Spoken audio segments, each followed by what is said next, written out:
From Chicago's CAN TV, a look at the week's events is reported in the newspapers, in the blogs and online, and on radio and TV. This is Chicago Newsroom. Well, hi there. Welcome to Chicago Newsroom. And I know you're busy, but there simply can't be anybody in Chicago more busy right now than a principal of a neighborhood Chicago public high school or an elementary school. These folks just got their budgets about a week ago, and now they got to figure out how they're going to run their schools for the next year on that number, even though that number probably isn't final. And we don't really need to remind you, I'm sure, that for most of them that number is smaller than last year. In fact, a lot smaller in some cases. And some of those budget cuts are heartbreaking. Gage Park High School, $1.3 million less. Foreman, Lane, Schurz, each about $1 million less. But at the same time, there are charters that are getting more than $2 million in additional funds.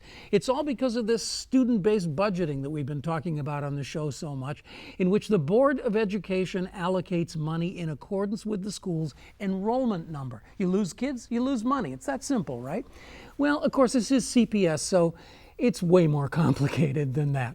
So on today's show, we've invited a principal to take a couple of hours off from budget cutting to sit down with us and try to help us understand what's going on and figure out what Forrest Claypool and Janice Jackson and Frank Clark have just voluntarily, of their own volition, walked into.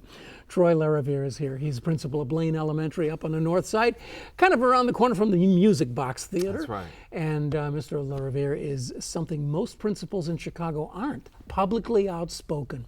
So today we get to hear about the CPS fiscal crisis and its other crises firsthand from somebody who lives with this stuff every single day and has taken a couple of hours to sit here at our table. Honored to have you with us today. Thank you, sir. Thank you so much for having me. So tell us about Blaine. Did you guys get cut like everybody else? Yes, we did. About 150,000 based on the reports, but it's actually going to be more than that.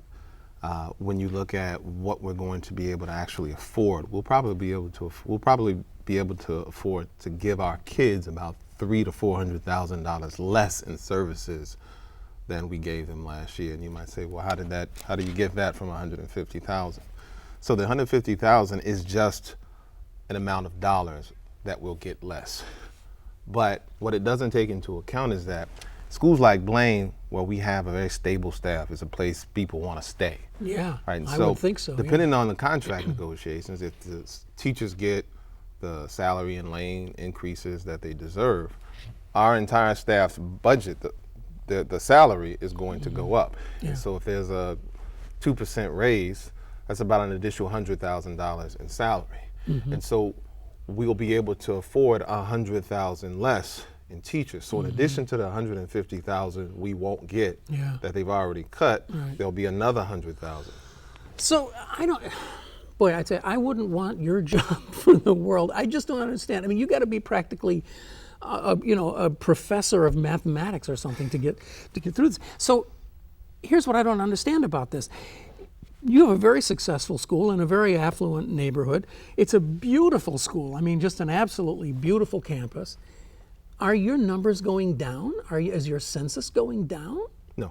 Well, then how can that be? Student-based budgeting, you're supposed to, if you have the same number or a larger number, aren't you supposed to get more money? Well, we're projected, I think, to either gain or lose 4 students. I think it's gain 4 students. But one of the reasons we're not getting the 150,000 is because last year we were projected to get more students than we got.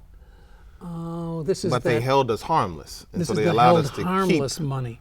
Right, exactly. So we're not getting that held harmless, that 150,000 in held harmless funds, which means our budget is going to drop 150, and it'll also drop whatever amount we have to use to cover the additional salaries. This is what Ben Joravsky was writing about when he said Mayor Emanuel came up with the we'll hold all schools harmless last year because it was an election year and he didn't want all those parents ticked off at him, and now this year they don't have to worry about that anymore, so they're taking that money back away. Well, that's what they're saying. There's something that's going on that's making me wonder, though, because it seems like most charter schools have been over-projected.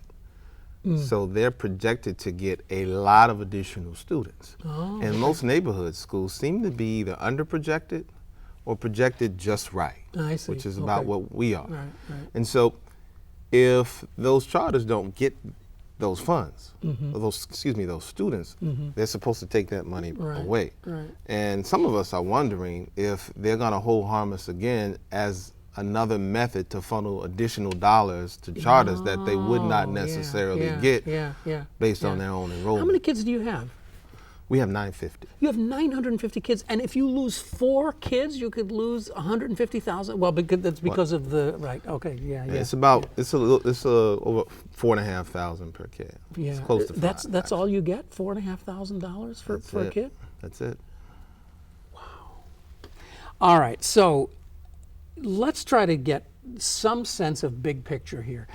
It's been widely reported that a lot of the traditional schools, or whatever you want to call them, the CPS-run schools, neighborhood schools, whatever they are, the old-fashioned schools, I mean, some of them are just getting really just hammered, and we mentioned a few of them, but that's only a few. I mean, there are schools that are just losing massive amounts of their budget. Why? What's happening? Funds are, number one, the per pupil amount is not adequate. Number two, funds are being funneled toward everything except students. You know, CPS spent $17 million just to pay additional debt for a pre-K program that didn't do what it was supposed to do. $100 million in additional debt based on this toxic swap deals. $340 million on 2 custodial companies that left schools filthy. And then, of course, there's the expansion of schools and the creation of additional charter schools at the same time. Just after they've closed 50 schools to say that we can't afford to have all these schools, they're continuing to open additional schools, which means funding leaves neighborhood schools in order to pay not only the per pupil cost, but a lot of the startup costs that CPS gives to these schools. Now, this is a minor point, but when you say $350 million for the privatization of the custodial services, it's not $350 million new because they fired a lot of people, right? I mean, a lot of CPS employees were let go so that they could privatize it. Isn't that true? So it's actually a double privatization. They were already privatized. So the custodians were already privatized. What they did was privatize their management. And so, listen to this. So the privatized custodians were pretty much managed by school-based engineers. And so this is what happened. They brought in Tim Cawley, who is not eligible to work for CPS. He lives out in some suburb somewhere. They just fired a principal for not living in the district, but somehow he got a waiver. Tim Cawley comes in, and he says, you know, engineers report to the principals, custodians report to the engineers. We're going to change that. We're going to take the custodians from the purview of the engineers, and the custodians are going to report directly to the principals. And we scratched our head. That makes no sense to us. What is the kind of background that we're supposed to bring into play here to supervise custodians? You have a lot of talents, but ordering. So we sort of scratched our heads at this. He piled it on our plate and said, okay. And then he brought in a privately managed custodian, because the custodians already came from a private company. He brought in a private custodial management company as a solution to the problem he just created. And so he says, well, principals, I can make your life easier now. We got to give you guys some help because it's too much for you to supervise all these engineers. Exactly, all these custodians. And so he brings them in as a solution for the problem that he had just created for us. And they left our schools filthy. We have absolutely no idea how much money.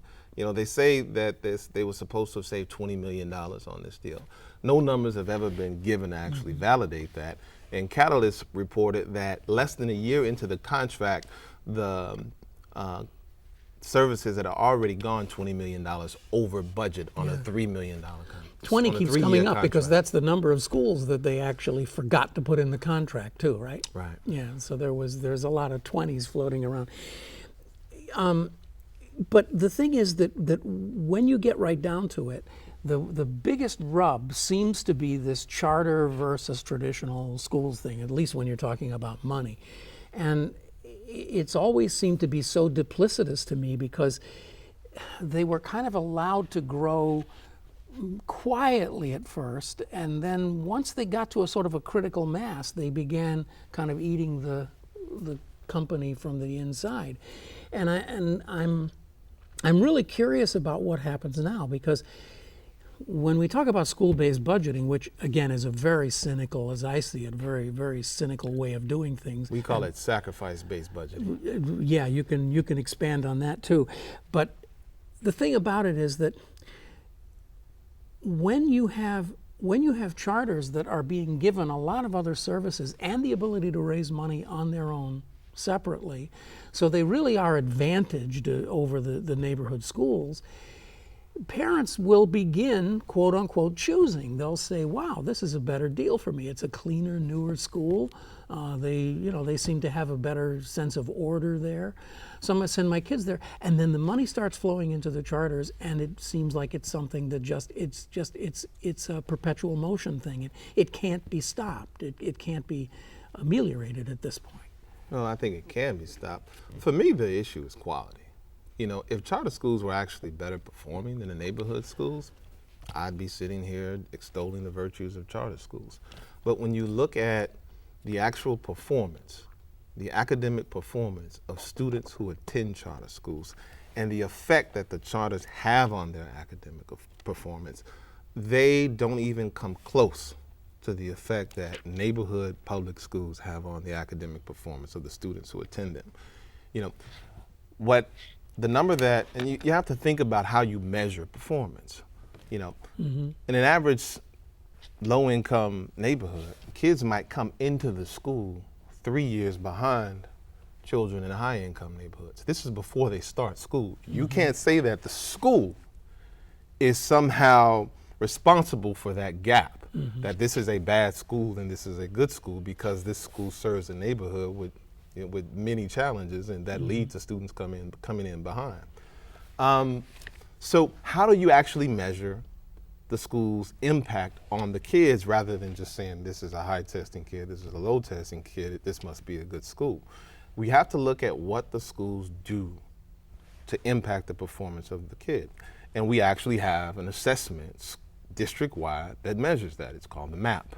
And so kids take the assessment 1 year, then they take it the next. And it measures the amount of student learning that took place over the course of the entire year. And if you look at charter school MAP results versus public school MAP results, in terms of the growth that students achieve, charters do not come close. CPS schools, public schools, are in the 85th percentile nationally. It means our public schools do better with what we get than 85 out of every 100 schools nationally.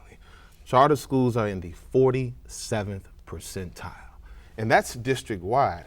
If we wipe out not high-performing, but high-income neighborhoods, and we just look at charters that serve low-income students and CPS schools that serve low-income students, and look at what they do with what they get, CPS schools are in the 64th percentile nationally. Charter schools are in the 29th. Chicago charter schools. Chicago charter schools are in the 29th percentile. 9 out of every 10 charter schools is in the bottom half of CPS performance when it comes to what they do with what they get. So why is there a public perception that charter schools are better? And Because you would admit that there is a public perception. There is a perception on the part of many people that they're better, and it's because they don't look at what they do with what they get, they look at what they get, right? And so on average, if you look at the overall performance of a kid in a charter school, it's about the same as a kid in a public school. What we're not looking at is the process by which kids are brought into charter schools, right? That there's an opt-in on the part of the parent. And so if I'm a parent and I put enough energy into the process to get my kid into a charter, charters are automatically going to get one thing that determines student success, which is an involved parent. Yeah, absolutely. Right? Couldn't agree more. And so you end up hiding the mediocrity of your instructional program with your recruitment practices. But when you dig deep and look at what they do with what they get, they do not come close to the kind of teaching that public schools do. Another thing that seems so unfair is that the charter schools, get extra money to build facilities, and they can go out independently and raise money. Now, if you at Blaine went and got a $200,000 grant from somebody to build a new classroom or a lab or something, would you be able to keep that money? Or would that not just go back into the general fund somehow? General CPS fund or yeah, Blaine? general CPS. If we got a grant that was targeted toward our school, we could use it for you us, could. for the most. Right.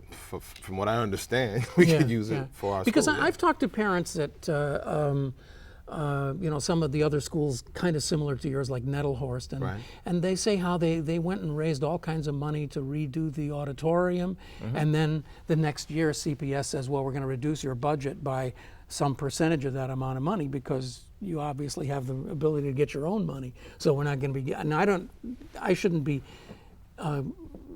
advancing this if it's not true. I don't know that. It's something that some people have told me.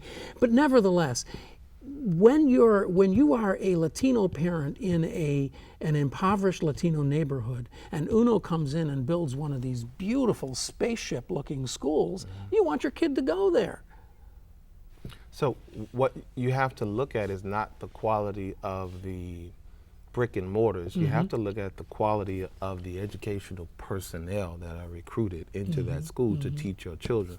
There is no more important factor in student learning than the teacher, the teachers who are in front of students in the classroom. Yeah. And so if you have a model that does not give you the ability to recruit a critical mass of high-performing, talented, skilled teachers, doesn't matter what the building looks like, your student performance is going to be less than the student performance of the public school across the street whose brick and mortar might not match yours, but who have seasoned, professional, skilled teachers in front of your children. And the map results, bear that out. Would you say unequivocally that that when you compare the two, that the traditional public school has better teachers in it than the charter school? Absolutely. It's interesting that the charter school. But there are some really bad CPS schools. Come on. I certainly would not argue that point, but we're talking about a system here, Right, and we I want to understand. improve the system. What kind of school has shown itself to, on average, produce more high-performing schools? The charter system or the public system? Yeah, The public system, not even on, far outperforms, has the ability to create high-performing schools at a rate that's much better than the charter model. So why would you use a model that has a few success stories, that has one success story for every 9 failures? 1 out of 10 of them is successful. Why would anybody want to use that kind of model and then point out that, they have a successful one? And then look at the public model that has 9 success stories for every 1 failure, and then say, there's this 1 failure here, we have to do something about this. You were talking about teachers, and we're seeing that, I know WBEZ did a story on it recently, Catalyst too, that the teacher demographics in CPS are changing pretty dramatically. I mean, I think, what did I see? Black teachers used to be, just a few years ago, 40% of the teachers. Now they're 23%. And the Latino numbers are not increasing, but what's increasing is white teachers, and what's increasing is very young teachers, relatively inexperienced. Some of that is because of the AUSL schools, I'm sure, and other things. What does that mean to you? So when you look at that 40% being reduced to 20% in terms of black teachers, one of the things we have to see is that sort of the career path that we've lost there, because most of those teachers, these are career people. These are people who were in it for life until many of the pressures of this system, got them out. And so what we have now is this revolving door model where, the model is that we're just going to keep training people, and I use the term training loosely because 7 weeks of training to do the kind of job that's necessary to teach children is about as effective as 7 weeks of medical school to become a doctor. right? You wouldn't send your child to a doctor that had 7 weeks of medical school, and I certainly wouldn't want to send my child to a teacher who had 7 weeks of training. And I don't care how good you are, the first couple of years of being a teacher is just a learning experience. I mean, it's just one of those. I'm sure it's true with the doctor too. And so what this indicates is that children are losing people who saw this as a profession, because another thing you mentioned, the first couple of years, it takes a certain number of years to master a craft. And so we're getting a group of people in, and we've got a model that does not create a critical mass of people who stay in the profession long enough to master the craft and then mentor incoming folks. And so that subjects our children to being taught by a continuous stream of people who never get the kind of experience they need to master this profession. It's unconscionable what we're doing to our children. What do you think about the notion that CPS, with this huge budget problem that they're having, and you mentioned that $300 million or something is just wasted money because it's extra interest and so forth that has to be paid to the investment banks because they sold CPS all of these crappy deals with just really lousy adjustable rates and everything else. That in a lot of cities they've actually taken the investment banks to court. They've sued the banks and they're getting some relief. It's not a lot, but they're getting some relief. Chicago opted not to do that. Why? I think we probably want to look at the makeup of the investors who stand the benefit and their relationship with City Hall.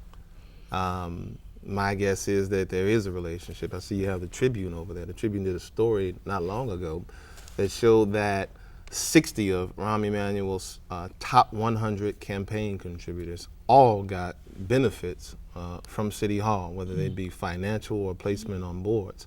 That when it came to sacrificing, none of those campaign contributors were made to sacrifice. But now, it's teachers and children and students that have to sacrifice. That the MO, of this administration has been to funnel taxpayer dollars toward bankers. The MO of this administration has been to funnel taxpayer dollars towards investors. If that were an isolated incident, I go, maybe there's something, to explain this, but it's not isolated. It's one investment banker, one investor after another who's connected with this mayor that profits from our tax dollars. Take the preschool I mentioned earlier. That's $17 million. They took out a $17 million loan. Said they pay them back $34 million. So they're gonna just give them $17 million.